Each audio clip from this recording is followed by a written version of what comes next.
आप सभी को जय श्री कृष्णा, राधे राधे। तो आज फिर सुनाते हैं लड्डू गोपाल की एक ऐसी दर्द भरी लीला कथा, जो कि महाकुंभ में जो लड्डू गोपाल की भक्त थी वो स्नान करने गई थी, बहुत खुशी खुशी गई थी। लेकिन उसके साथ एक ऐसा हादसा हो जाता है। इतनी दर्द भरी ये सत्य लीला कथा है।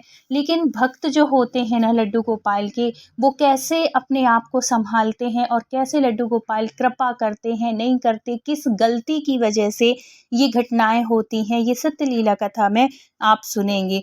तो अभी जो महाकुंभ चल रहा है, जो कि 144 वर्ष के बाद आया है, इस वजह से भी हर कोई जो भी सनातनी है, जो भी धर्म से जुड़ा हुआ है, वो बच्चे से लेके बूढ़े तक चाह रहे हैं कि इस बार के कुंभ में हम स्नान करके आएं। इसी वजह से ये जो इस बार इतना भयानक जो भगदड़ मच रही है, भीड़ हो रही है, लोग जा रहे हैं, ये सिर्फ इसी वजह से है कि ये जो पर्व आया है, ये जो महाकुंभ आया है, वो 144 वर्ष के बाद आया है।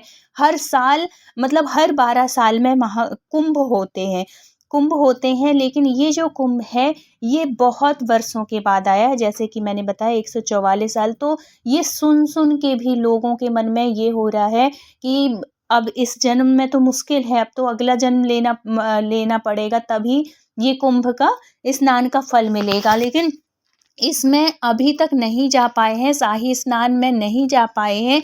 तो ये जो 26 तारीख तक है कुंभ का, तो उसमें लोग सोच रहे हैं कि हम 26 तारीख तक, शिवरात्रि तक भी हम कैसे भी करके वहाँ पे हम संगम में डुबकी लगा लें, गंगा जी में, प्रयागराज जी में जाके स्नान कराएं। हर किसी के मन में यही है। और जो बीच में जो भगदड़ मची थी मौनी अमावस्या की, तो उसकी वजह से भी लोगों का जाना था, लेकिन बहुत से लोग कैंसिल करवा लिए थे अपनी टिकटों को, क्योंकि उस समय बहुत ज़्यादा भीड़ थी। और फिर बोला भी जा रहा था कि अभी कुछ दिन के लिए रुक जाइए, अभी कुछ दिन के बाद आइए। इस वजह से भी लोगों के मन में ये भी आया कि अब लास्ट चलेंगे।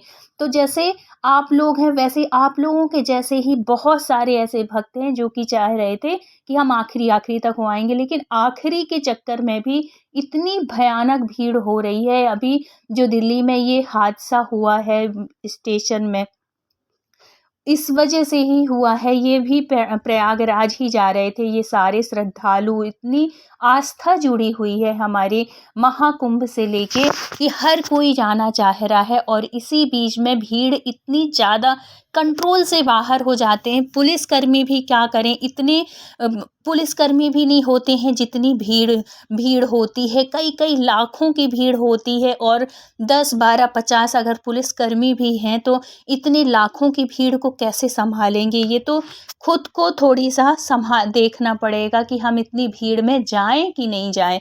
तो इसी बीच गई थी, उत्तराखंड से आई हुई थी पूनम जी। वो भी अपनी बेटी को लेके, उनके हस्बैंड थे, उनकी बेटी थी और वो थी। लेकिन इतनी खुशी खुशी आई थी, इतनी खुशी खुशी, मतलब हर कोई भी इंसान हो जो तीर्थ यात्रा में निकलता है तो उसके बहुत से ख्वाब होते हैं, बहुत से सपने होते हैं कि हम वहाँ जाएंगे, स्नान करेंगे, दान धर्म करेंगे। मतलब एक खुशी के लिए, एक अपनी घर परिवार की सुख शांति के लिए, प्रसन्नता के लिए, उनकी उन्नति के लिए, इसी उससे सब जाते हैं। और जो भूल चूक हमसे पाप हुई है उसकी भी क्षमा याचना के लिए।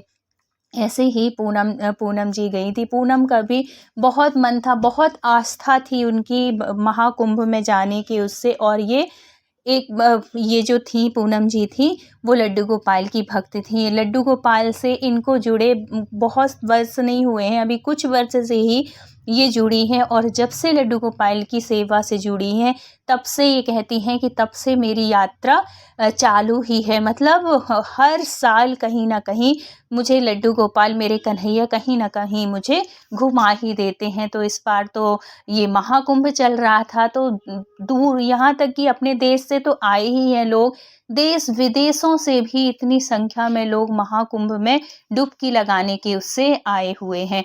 अब क्या होता है कि ये बढ़िया, इनका रिजर्वेशन था, कोई दिक्कत नहीं हुई, बहुत ही आराम से आती हैं। और वहाँ पे स्नान भी होता है, क्योंकि अब ये जो लास्ट का स्नान है, भीड़ तो है लेकिन उतनी ज़्यादा भीड़ नहीं है जो कि शाही स्नान के टाइम पे थी। भीड़ अभी भी है, भीड़ कम नहीं हुई है। चलना अभी भी पड़ रहा है, लेकिन फिर भी लोग आ रहे हैं, जा रहे हैं, बहुत ज़्यादा धक्का-मुक्की, भगदड़ वाला माहौल नहीं है। तो इसी बीच क्या होता है कि इनकी जो बेटी होती है, वो थी 8-9 साल की बेटी रही होगी, इतनी थी। अब क्या होता है, बच्चों की आदत होती है ना कि अगर जैसे कोई कुछ भी कर रहा है, चल रहा है, क्योंकि आज के टाइम पे बच्चे बिना फ़ोन के रह नहीं पाते। ऐसे ही हर घर की यही कहानी है, अगर बच्चे छोटे हैं तो उनका जो है, उनका खाली टाइम जो है वो फ़ोन में ही, खाली टाइम क्या, पढ़ाई भी फ़ोन से ही आजकल चल रही है, इसी वजह से फ़ोन ज़्यादा यूज़ होता है। अब ये क्या करती हैं कि स्नान सब हो जाते हैं संगम में जाके स्नान करती हैं, दान धर्म करती हैं, सब कुछ अच्छे से, बहुत खुश थी। मतलब पूनम जी के हस्बैंड और वो जो बेटी थी प्रिया, वो भी बहुत खुश थी। अब देखो, कोई भी स्नान करने जाता है, तीर्थ जाता है, तो वहाँ से हर कोई गंगा जल लेके आते हैं और वहाँ से श्रृंगार का सामान लेके आते हैं अपने, जैसे चूड़ी, बिंदी, ये सब चीज़ हो गई, है ना? लाई, बतास, जो भी, मतलब अगर आप जाओगे तो जैसे आपसे कोई मिलने आएगा तो आप उनको दोगे। इस उससे भी हर लेडीज़ों का यही होता है कि अगर कोई भी तीर्थ स्थान गए हैं तो वहाँ से ये सब चीज़ें ज़रूर लेके आएँगे, चाहे सिंदूर लेके आएँ, बिंदी कुछ भी लेके आएँ, लेकिन वहाँ से देने के उससे लेके आती हैं। तो ये भी अब जाती हैं वहाँ पे, बहुत सारा प्रसाद मिल रहा है, क्योंकि प्रसाद भी तो कहीं भी आप तीर्थ स्थान से आओगे तो प्रसाद भी तो बाँटना होता है ना। तो पूनम जी ने भी अपने हस्बैंड से कहा कि चलो थोड़ी-सा प्रसाद ले लेते हैं, सबको प्रसाद देने के उससे। तो उनके हस्बैंड बोले कि हाँ ठीक है, ले लो।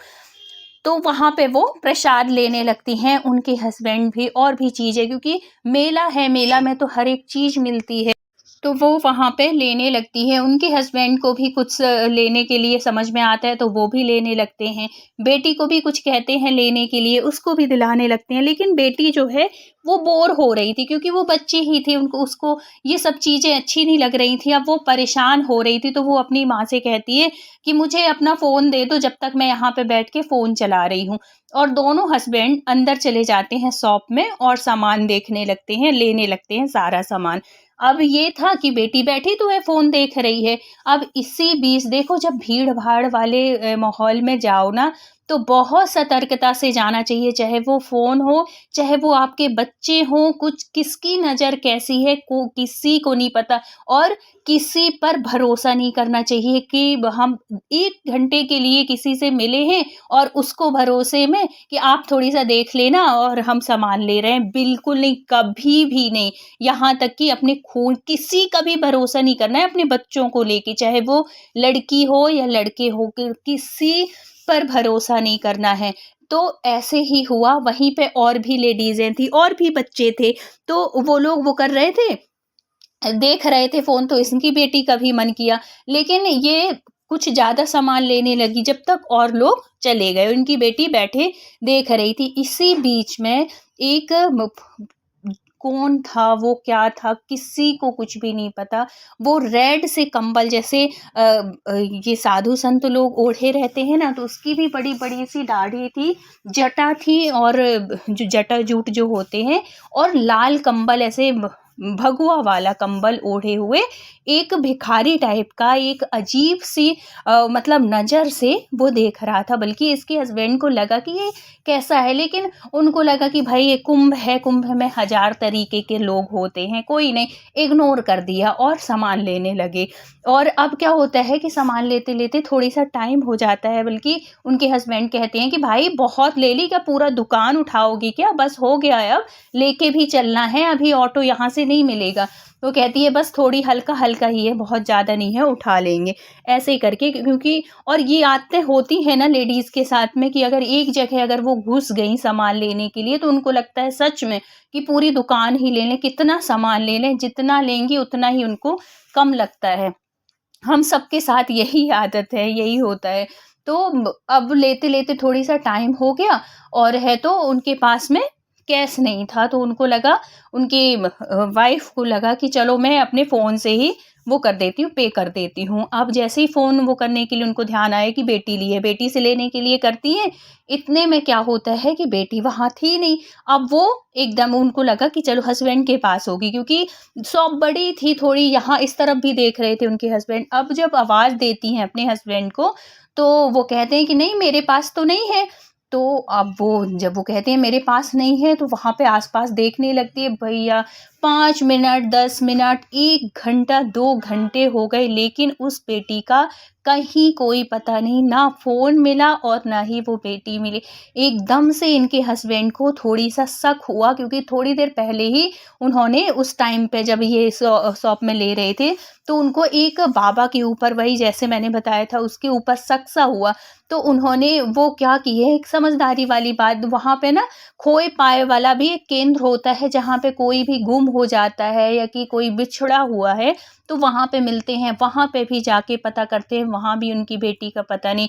पुलिस से कंप्लेंट करते हैं, पुलिस कहती है कि हाँ ठीक है, रुक जाओ आप, हम देखते हैं। अब तो माँ का तो बुरा हाल, प्रीति जी का तो बुरा हाल, पूनम जी का तो बुरा हाल था कि अब हे भगवान, अब कैसे क्या हो, किसी की भी बात हो यार, बच्चे की बात है, चाहे वो कोई लड़की हो या लड़का, उससे फ़र्क नहीं, अगर हमारा बच्चा अगर गुमा है तो हमारी हालत कैसी होगी, वो एक बहुत दर्द भरी होती है वो हालत। तो अब क्या होता है कि दोनों बहुत बिल्कुल बेचैनी से ढूँढने लगते हैं, इतना ज़्यादा, पूरे ऐसा लगता है कि जैसे पूरे कुंभ को छान मारे हों, लेकिन उस बच्ची का कहीं नहीं पता। और आजकल ना ये हादसे बहुत हो रहे हैं। अपने बच्चों को अपनी नज़र के सामने रखो, कहीं भी औलट ना हो पाएँ, वो बिल्कुल नज़रों के सामने रखो, किसी पर भरोसा, और ऐसी भीड़-भाड़ वाले जहाँ पे माहौल होता है, वहाँ पे तो बहुत ध्यान दिया जाता है। अब पुलिस कहती है कि आप बिल्कुल परेशान ना हो, हम आपकी बेटी को ढूँढने की पूरी कोशिश करेंगे, आप परेशान मत हो, आप इंतज़ार करो। अब इनकी रात में ट्रेन भी थी, लेकिन ये क्या करती हैं, ट्रेन तो थी लेकिन अब बेटी को छोड़ के ऐसे थोड़ी, वो बोली कि बिल्कुल मैं नहीं जा सकती, मैं अपनी बेटी को लेके जाऊँगी। पुलिस वाले से बहुत रिक्वेस्ट करती है, जगह-जगह जो पुलिस बूथ बने थे, हर जगह जाके ये कंप्लेंट करती हैं कि कहीं तो मिलेगी, लेकिन वो बेटी कहीं नहीं मिलती। अब वो एक दिन पूरा वो दिन ढूँढने में ऐसे ही निकल जाता है, दूसरे दिन फिर वो वहीं पुलिस वालों की चक्कर काटती हैं, पुलिस वालों से पूछती हैं, लेकिन पुलिस वाले देने ढूँढ तो वो भी रहे थे, प्रयास कर रहे थे, लेकिन कहीं उनकी बेटी का कोई सुराग नहीं लगता। अब ये देखो, जब हमारे ऊपर परेशानी आती है, चाहे सुख का टाइम हो, चाहे दुःख का टाइम हो, लेकिन अपने, अगर आप किसी इष्ट को मान रहे हो, किसी देवी-देवता को मान रहे हो, तो उनको भूलो नहीं। इतना वो ढूँढते रहे, लेकिन उन्होंने एक बार भी अपने कन्हैया को याद नहीं किया कि हे कन्हैया, अब मदद करो थोड़ी। अब क्या होता है कि हर तरह से जब हार जाती हैं, परेशान हो जाती हैं, तो आखिरी में अपने कन्हैया को याद करती हैं और फिर उनका स्मरण करके कि हे कन्हैया, अब मिलवा दो मेरी बेटी को, अब आप ही सहारा हो और मैं किसी को कुछ भी नहीं कहती, बस मिला दो कन्हैया, ऐसे वो कहती हैं। और अपने कन्हैया को इस बार लेके नहीं आई थी, क्योंकि उनके घर में उनकी सासू माँ थी, तो जब कोई होता है तो फिर वो लेके नहीं जाती थी, अगर कोई नहीं होता तो वो लेके जाती। तो स्मरण करती हैं, और क्या होता है कि अचानक से एक पुलिस वाला आता है और उस बच्ची की फ़ोटो दिखाता है कि कहीं ये तो नहीं है। जब वो देखती हैं तो वो कहती हैं यही है, कहाँ है वो? और ऐसी अवस्था में वो लड़की मिलती है, उसको ना कुछ आजकल वो जो चले हैं कि कुछ भी सूँघा के बच्चों को और बेहोशी टाइप के वो करके उनको, उन बच्चों को किडनैप कर लेते हैं, चाहे भीख मँगाएँ, चाहे फिर और कुछ भी काम करा सकते हैं, या कि बाहर विदेश भी बच्चों की सप्लाई कर देते हैं। ऐसे-ऐसे समूह, ऐसे-ऐसे वो लोग चल रहे हैं इस समय। समूह जो है, इन लोगों का जो गुट होता है, ये सब बहुत ज़्यादा फैल रहा है आजकल।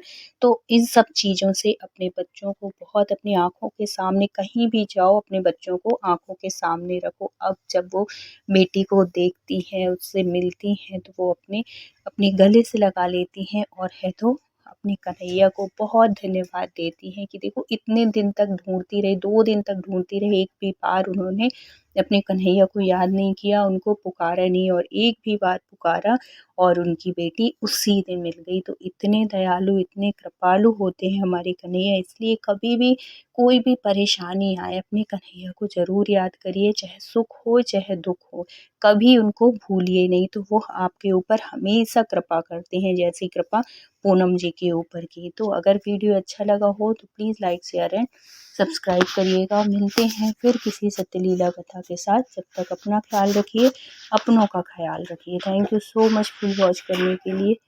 राधे राधे।